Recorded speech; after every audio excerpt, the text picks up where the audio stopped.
Assalamualaikum warahmatullahi wabarakatuh. Perkenalkan saya Ade Agung Nugraha dengan nomor induk mahasiswa C1C02063. Pada kesempatan kali ini saya akan menjelaskan mengenai materi atau judul akad-akad lainnya pada mata kuliah akuntansi syariah yang MK ini diampu oleh dosen Dr. Wirmi Eka Putra, SEMSI CIQNR.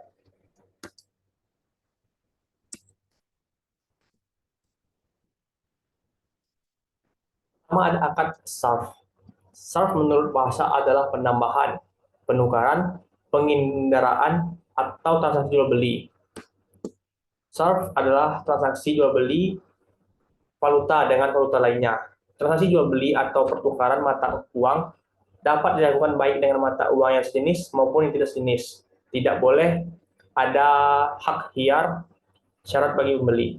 Sumber hukum dari Abu Sa'id Al-Khudri radhiyallahu anhu, Rasulullah Shallallahu alaihi wasallam bersabda, transaksi pertukaran emas dengan emas harus sama takaran, timbangan dan tangan ke tangan atau tunai. Kelebihannya adalah riba, perak dengan perak harus sama takarannya. Kemudian timbangan dan tangan ke kanan atau tunai. Kelebihannya adalah riba. Gandum dengan gandum harus sama takarannya.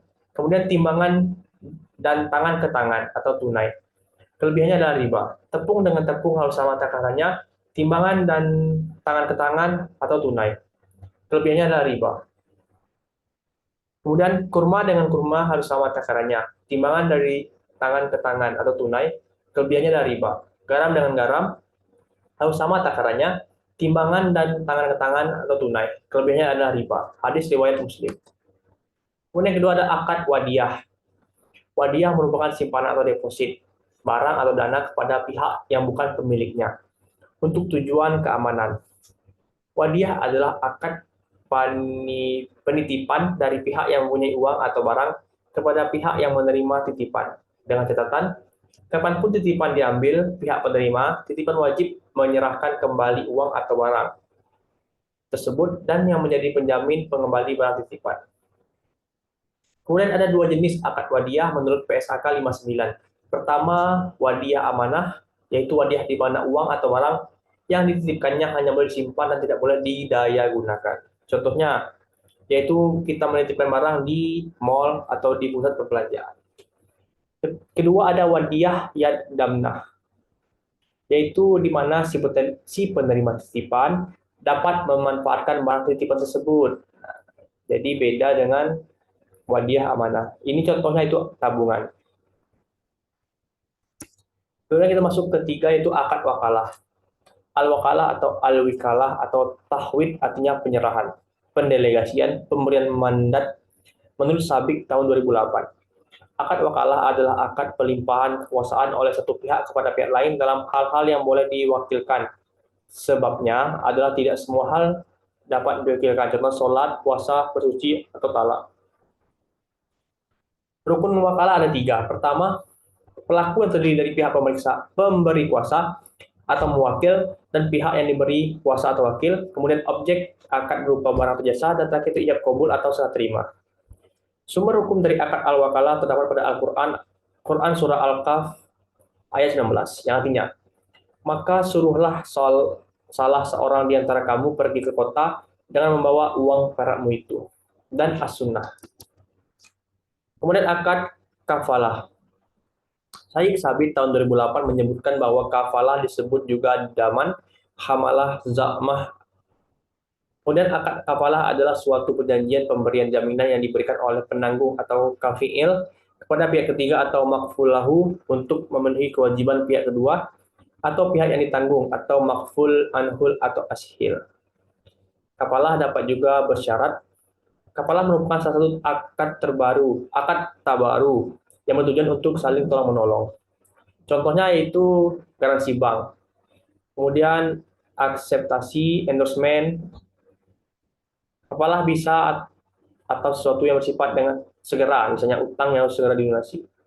Sumber hukumnya yaitu terdapat dalam Al-Quran, Quran Surah Al-Imran ayat 37 yang artinya, dan dia menjadikan Zakaria sebagai penjaminnya atau Maryam, serta Quran Surah Yusuf ayat 72 yang artinya, Dan bagi siapa yang dapat mengembalikannya akan memperoleh bahan makanan atau seberat beban unta, dan aku menjamin terhadapnya. Kemudian ada Qardul Hasan. Qardul Hasan adalah pinjaman tanpa dikenai biaya, hanya wajib membayar sebesar pokok utangnya. Pinjaman qard bertujuan diberikan pada orang yang membutuhkan atau tidak memiliki kemampuan finansial untuk tujuan sosial atau kemanusiaan. Nah, kemudian ada ketentuan syariahnya, yaitu pelaku harus cakap hukum dan balik objek akad. Kemudian jelas nilai pinjamannya dan waktu pelunasannya. Kemudian ada akad al-hiwalah. Hawalah secara harfiah artinya pengalihan, pemindahan, perubahan warna kulit, atau memikul sesuatu di atas pundak. Objek yang dialihkan dapat berupa utang atau piutang. Pada dasarnya adalah akad tabaru yang bertujuan untuk saling menolong untuk mengharap ridho Allah SWT. Ada terdapat jenis akad hiwalah, biasanya dapat ditinjau dari segi objek akad. Hiwalah dibagi menjadi dua. Apabila yang dipindahkan itu merupakan hak menagih piutang, maka pemindahan itu disebut hiwalah al-haq, atau memindahkan hak atau anjak atau piutang. Kemudian yang kedua itu apabila yang dipindahkan itu kewajiban untuk membayar utang, maka pemindahan itu disebut hiwalah ad-dain atau pemindahan utang. Dari sisi persyaratan, hiwalah terbagi menjadi dua. Pertama, hawalah al-muqayyadah, pemindahan bersyarat. Hawalah di mana muhil adalah pihak yang berutang sekaligus berpiutang kepada muhal alaih. Dan terakhir itu akad ar-rahan. Rah artinya secara harfiah yaitu tetap, kekal, dan jaminan. Secara istilah, ran adalah apa yang disebut dengan barang, jaminan, agunan, cagar, atau tanggungan. Ran yaitu menahan barang sebagai jaminan atas utang. Akad rah bertujuan agar pemberi pinjaman lebih mempercayai pihak yang berutang. Sumber hukum akad rah terdapat pada Al-Quran, Quran Surah 2 ayat 283, dan As-Sunnah Rukun Al-Ran ada 4 yang antaranya sebagai berikut. Pertama, pelaku terdiri atas pihak yang menggadaikan dan pihak yang menerima gadai. Kedua, objek akad berupa barang yang digadaikan dan utang. Dan ketiga, ijab kabul atau serah terima.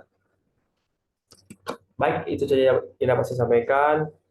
Lebih kurang saya mohon maaf. Saya akhiri. Wassalamualaikum warahmatullahi wabarakatuh.